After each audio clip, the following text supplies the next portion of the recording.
Light ഹൗസിൻ്റെ പുതിയ എപ്പിസോഡിലേക്ക് ഏവർക്കും സ്വാഗതം. വർഷങ്ങളായി നഗരത്തിൽ ഒരു പ്രമുഖ സ്കൂളിൽ പഠിപ്പിച്ചിരുന്ന സുധ ടീച്ചർക്ക് സ്ഥലമാറ്റം കിട്ടിയത് ഒരു ഉൾനാടൻ ഗ്രാമത്തിലെ സർക്കാർ സ്കൂളിലേക്കാണ്.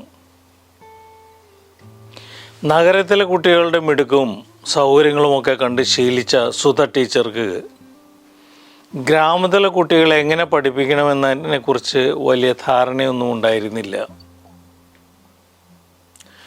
ഒരു ദിവസം ക്ലാസ്സിൽ ഇംഗ്ലീഷിലെ യെസ് എന്ന അക്ഷരമാണ് പഠിപ്പിക്കേണ്ടിയിരുന്നത്. ടീച്ചർ ഒരു ചെമ്മരിയാടിൻ്റെ ചിത്രം വരച്ച് കുട്ടികൾക്ക് കാണിച്ചു കൊടുത്തു. എന്നിട്ട് ചോദിച്ചു, ഇതെന്താണ്?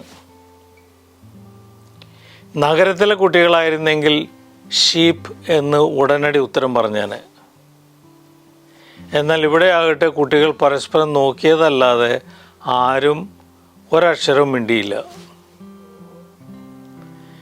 ടീച്ചർ പലതവണ ചോദിച്ചിട്ടും മറുപടിയൊന്നും ഇല്ലാതായപ്പോൾ ഇത്രയും അടിസ്ഥാനപരമായ കാര്യങ്ങൾ പോലും അറിയാത്ത കുട്ടികളെയാണോ താൻ പഠിപ്പിക്കേണ്ടതെന്ന് ഓർത്ത് നിരാശയോടെ ഇരുന്നു.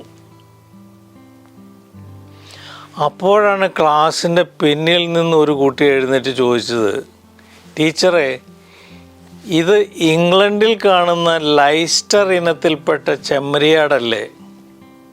ടീച്ചർ ഞെട്ടിപ്പോയി. കാരണം ആ കുട്ടി പുസ്തകങ്ങളിൽ നിന്ന് മാത്രം ലഭിക്കുന്ന അറിവിനപ്പുറം അനുഭവത്തിലൂടെ നേടിയ അറിവാണ് പങ്കുവച്ചത്. ആ ഗ്രാമത്തിലെ കുട്ടിക്ക് ആടിനെക്കുറിച്ച് കൂടുതൽ വിവരങ്ങൾ അറിയാമായിരുന്നു. ഈ സംഭവം സുധ ടീച്ചർക്ക് വലിയൊരു പാഠം നൽകി.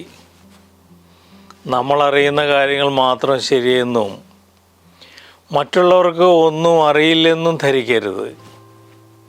ഓരോരുത്തർക്കും അവരവരുടെ ജീവിത സാഹചര്യങ്ങളിൽ നിന്നും അനുഭവങ്ങളിൽ നിന്നും ലഭിക്കുന്ന അറിവുകളുണ്ട്. ഒരുപക്ഷെ അത് നമ്മൾ പുസ്തകങ്ങളിൽ നിന്ന് പഠിച്ചതിനേക്കാൾ വിലപ്പെട്ടതായിരിക്കാം. ഓരോരുത്തരുടെയും അറിവിന് പരിമിതികളുണ്ട്. നമ്മൾ ജീവിച്ച സാഹചര്യങ്ങളും കണ്ടുമുട്ടിയ ആളുകളും വായിച്ച പുസ്തകങ്ങളും നടത്തിയ പഠനങ്ങളും മാത്രമാണ് നമ്മുടെ അറിവിൻ്റെ അടിസ്ഥാനം. അനുഭവത്തിലൂടെ നേടുന്ന അറിവിന് പുസ്തകങ്ങളിലൂടെ നേടുന്ന അറിവിനേക്കാൾ മൂല്യമുണ്ടാകാം. മറ്റുള്ളവരുടെ അറിവിനെയോ അനുഭവങ്ങളെയോ വില കുറച്ച് കാണരുത്. പഠിപ്പിക്കുക എന്നത് അറിയാത്ത കാര്യങ്ങൾ പറഞ്ഞു കൊടുക്കുന്നത് മാത്രമല്ല, അറിയുന്ന കാര്യങ്ങൾക്ക് കൂടുതൽ വ്യക്തത നൽകുന്നതും അറിയേണ്ട കാര്യങ്ങൾ കണ്ടെത്താൻ സഹായിക്കുന്നതും കൂടിയാണ്.